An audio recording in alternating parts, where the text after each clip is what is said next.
Hi there, welcome to Express Yourself. I'm Ben Rattle-Kazakert, and here with me is Zach Evans. Zach is going to be taking over here pretty soon, so we're bringing him on in here under our wing. Again, we're here at the Nelson and District Youth Complex. We are in the multi-purpose room currently, and we're talking to... Introduce yourself. I'm Alyssa Centroni. I am a swimmer for the Nelson Neptunes and a coach as well. All right, thank you for being here. So why don't you tell us a little bit about the team that we have here? The Nelson Neptunes swim team, it's primarily run by parents whose kids are swimming. Our board is set up from parents and other family members who decided they would like to help out. And it's primarily kids who just get together to have something to do in the summer, get some exercise, have some fun. Sweet. And is there sort of, I guess, league of some sort that you guys participate in? Yes, it's called a region, so it'll range. We have seven other towns, I believe, in our region. And so for different meets on the weekend where we'll all go race and compete, we'll go to different towns. And so that's a good way for people to connect and meet people throughout different towns. So I don't know about you, Zach. I'm not big on swimming. What maybe got you into swimming? I think I started swimming because I didn't like swimming lessons. I was always underwater and I wasn't listening. And then I just kind of needed something to do in the summer. Sweet. So I personally only made it to level 4 in swim lessons. What about yourself? I only made it 2 levels higher. I made it to level 6. I made it to level 1 when I was 12 years old. Oh, all right. I still cannot swim. Sweet. And the best part about that is now I'm a lifeguard, so that turned out well somehow. Great. So what else do you, is there anything like very particular or something that inspires you to keep swimming? I think it's not really inspiration. I have some good friends through swimming, and it's fun to hang out with them in the summer because I see them every day. But it's a good career path because I'm also a coach, so down the line it could be a good choice to do in university or college. How often do you compete for swimming? Competing, you can have a meet every weekend, every other weekend. It depends on the dates that they can book the pools for, because there have been times when I've had 3 meets in a row where it's weekend after weekend after weekend, and there have been times when it has been a meet, 2 weeks, and then another meet. So it depends on the bookability, I guess you could say, of the pools. How long is the average season? The average season goes from this 1st of May normally, or around the 1st of May to August. If you choose, because you can qualify from regionals to go to provincials, but actually going is a choice. So if you go, then you'll have around 2-3 weeks extra of training and then your final meet. And what happens in the off season? In the off season, we'll have winter maintenance, so you'll come in and maybe once or twice a week do some practice, and then that's about it. It's just technique focus. Cool. And what does practice look like?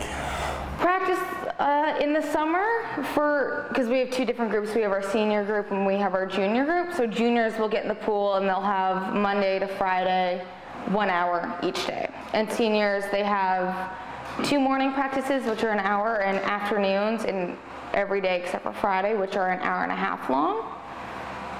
So you could be in the pool for upwards of 6 hours. What's some advice that you give to people aspiring to be swimmers? It's gonna hurt. You're gonna feel like if you do a hard set, you're gonna feel the repercussions the next day. You're gonna be stiff and you're gonna be sore. But don't let that stop you from not doing it. It's actually a really fun sport, and it helps, surprisingly. Like, a lot of kids who have not been confident have come out of it extremely confident, because you are around people in swimsuits all day. So there's kind of like no shying away. And a swim team is like your second family. You're with them every day, all summer. So there's really no hiding secrets from them. Right, so assuming that you store a lot after swimming practice, I assume it's a lot of effort that's put into it. There is a lot of effort put into it because you have your different sets. You have your aerobic and anaerobic sets. So you could be doing your endurance, which is lots of hundreds a lot of meters, upwards to 20,000 meters. You could be swimming a mile. Oh, wow. Or you have your sprinting, which is really short, and you'll be swimming maybe a couple thousand, because it's short and it's fast, and it's go, go, go. Only a couple thousand, you know, no biggie. Right. Yeah. So if there was anyone wanting to get into swimming, what advice would you have for them? It's really good to try. Like, you don't have to attend every single day. If you want to try it out, you can come once, twice a week. Like, it's not expected that you're there at every practice. Just come out, you can try it out, and most of the time we have registration that's advertised. We have a swim page, and if you go to LVR, it's advertised there. Okay. In some schools. What have you gained from being a swimmer? Social skills, definitely social skills. It gets a little bit easier throughout the years if you keep with it, because then most of the time it's the same people every year, so it gets easier to talk to them. But then there's new people who come in and they might join your team, and it's good because you'll start learning more and more social skills and learn how to approach different situations. And kind of like, if someone's sad, you know how to help them. Or if somebody's mad because they lost a race, it's like you learn how to see and help different emotions. So it sounds like you would say that you learn, I guess, a lot of other skills other than swimming through swimming. Yeah, you learn some good life lessons. So any of these skills, is there anywhere else in your life that you applied them to? Well, definitely in school it's good because it can help you talking to your teachers and your fellow students, or in the future when you get a job, it can help in an interview or just working with your coworkers. Right. What was the most entertaining thing that ever happened at a swim meet to you? So at a swim meet, so when you're swimming relays, you have your girls relays and your guys relays. And so we didn't have enough swimmers at the time to make a complete relay, an extra relay. So we swam an exhibition race where you have a mix of girls and guys. So we had 2 guys and 2 girls on our team. And because it was already going to be disqualified for being mixed, one kid just did doggy paddle for an entire lap. I did dolphin dives the entire time. It was just, we were goofing off in the pool, and a lot of the officials were chuckling and not watching the other relays. So recently you had a meet. How did that go? It went quite well. There were some new swimmers, but watching them swim, because we started a couple weeks ago, and when they got in the pool, they were kind of helpless when it came to swimming. And it's really nice to see how much they've improved. The team did really well. We placed 2nd overall, and surprisingly, I managed to medal. Oh, congratulations. I don't know how I managed that. What medal, if you don't mind me asking? I got bronze, which is pretty average, but when you look at the point system of all the other girls, I probably shouldn't have medaled, but... Okay, I'm not quite sure how that works. Would you mind maybe explaining to us? So each race that you swim, depending on where you place, gives you a certain amount of points. So if you place first, you get 12 points, and it goes down until you hit to 1.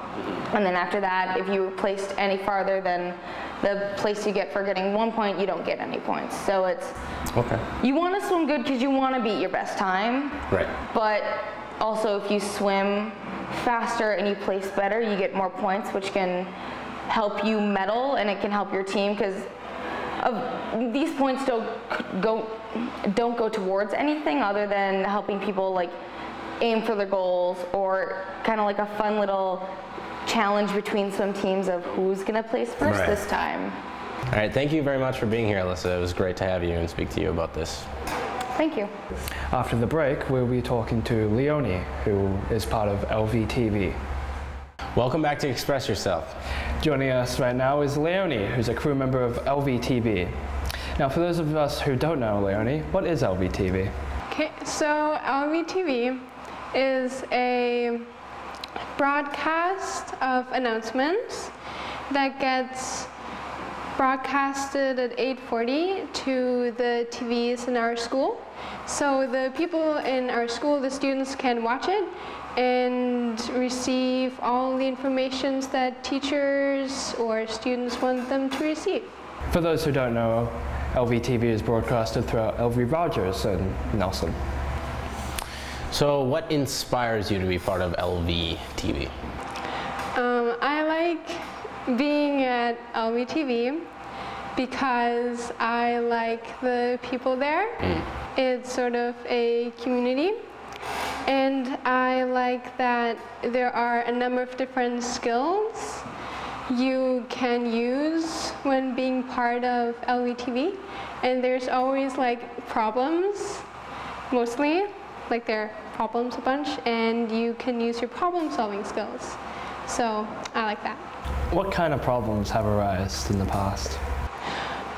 We work with some technical equipment, and whenever you use technical equipment, there are technical issues some of the times. So we have to deal with that. We have to deal with people who sometimes don't show up because they're sick or they have other things that came up. So we have to work around that. So what exactly do you do for LVTV, and what makes you want to do it? Okay, so when you watch LVTV, you just see the two people in front of the camera, but in fact there are way more people working behind the scenes. And I have learned how to do all of the jobs behind the scenes as well as being in front of the camera. And I like being behind the scenes more, so I usually do either audio, where you control the sound that is going out to the TVs, or the teleprompter, where you roll the script for the script for the anchor. Or video switching, where you switch the cameras from, or writing the script. And which one do you like in particular, or is there one? My favorite one is writing the script. Okay. Because when I was in front of the camera, I would sometimes get annoyed at how the script was written. Yes, yeah. So I really like writing it myself and making it all perfect and nice, how I like it. And that's my favorite part. So would you say you like writing the script for other people or writing it for yourself? I like writing it for other people more, because if I write it myself, I run out of time sometimes, because if you are in front of the camera, you still need time to prepare and like read it before broadcast. So that's very stressful. So like writing it for other people, and then if I work hard, knowing that they'll have a far easier job being in front of the camera. So would you consider maybe a career in the same sort of area that LVTV is? Probably not. But the skills I've learned doing LVTV, I think that they are helping me in other areas of my life. Right. So I can definitely use the skills that I've learned. What would you say those other areas are? The other areas, like any technical things, say using a camera or using audio, sound board that I'm sort of familiar with that now, and the TriCaster thing. Right. Also, I got better with my communication. So that is a good skill that you can apply in a lot of areas. What sort of career are you looking for, and do you think LVTV would help that? As of now, I don't really know what I want to be or do after high school. So I don't know how LVTV would affect that. Do you think that you'll continue to do LVTV throughout your high school years? Yeah, definitely. What's the best thing about being with LVTV? The routine that you get out of it, if you show up every day like I do. And the people, I really like the people there and how it's sort of fun and silly, but then we pull ourselves together for broadcast. Yeah, I really like the social aspect of LVTV. If there was someone wanting to get into something like this, LVTV, what would you say the first steps are, and what advice would you give to them? Okay, when I first started LVTV, I was extremely nervous to go and talk to the teacher, especially because I believed it was run by two people, and the two people were the persons in front of the camera. Right. So I was very nervous, but I just went, And any person interested in stuff like that, I would suggest just go and talk to the teacher and try it out. And if it doesn't work out, then it doesn't work out. Right. Well, thanks for joining us, Leonie. Yeah, thank you for being here. It was a wonderful conversation. And remember, if you want to be right where Leonie is right now, you can be. Just contact us through the Nyan Nelson Youth Action Network Facebook page. Thanks for watching, and we're going to leave you with a sample of LVTV. Enjoy.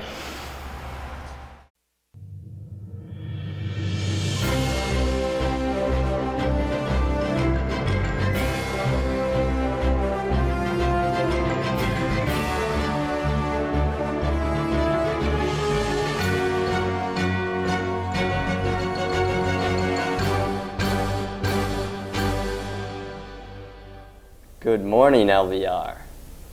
Je suis Max. And I am not in that chair today. And this is LVTV. That wasn't Spanish. On to the announcements. Attention, members of the archery club. There will be a session today after school, 3:30 in the gym. And now, here's Ezra. Hi, I'm here to talk about some positions open for rec leader from the RDCK. There are positions open at the Paddle Rental Center and at summer camps. You can apply online or down at the NDCC, and they're part-time positions for grade 10s and 11s.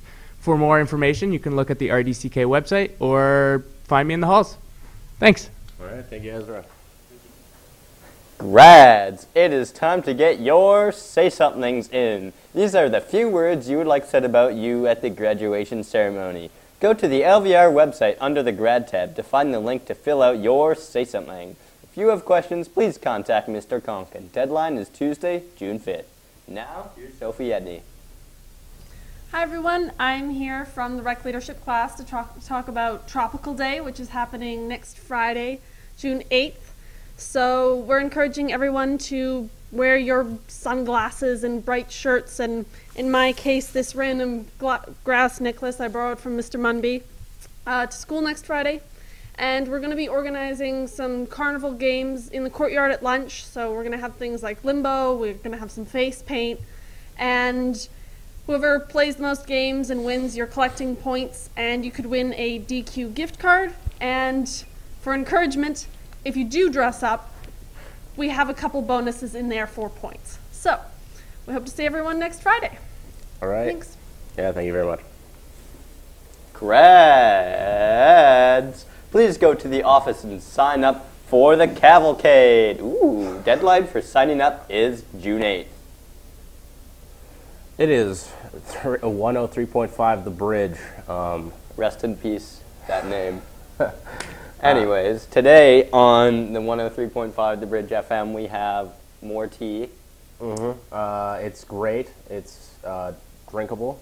And it's drinkable, unlike yes. another liquid that I will not mention because some people don't take offense. Thou who shall not be named will not be named. And there goes and my now the tea. tea's on the floor. We will make sure You to clean could that say up, Ms. it's Jones. empty. Back to the announcements. Today is the day. At second break, Kathy is dropping by to talk about the Mexico service trip. Listen to the announcements at the start of break to find out where. This will be your chance to get all the deets you need to decide if this amazing experience is just what you've been looking for. Attention, all grads. There is not a grad meeting or anything like that today. We just wanted to put another announcement in that says, attention, all grads, since obviously we don't have enough of those already. The lunch special on the landing today is bruschetta chicken pasta. Glad you got that one. Have a fantastic day, everyone, and we'll see you next time on TV.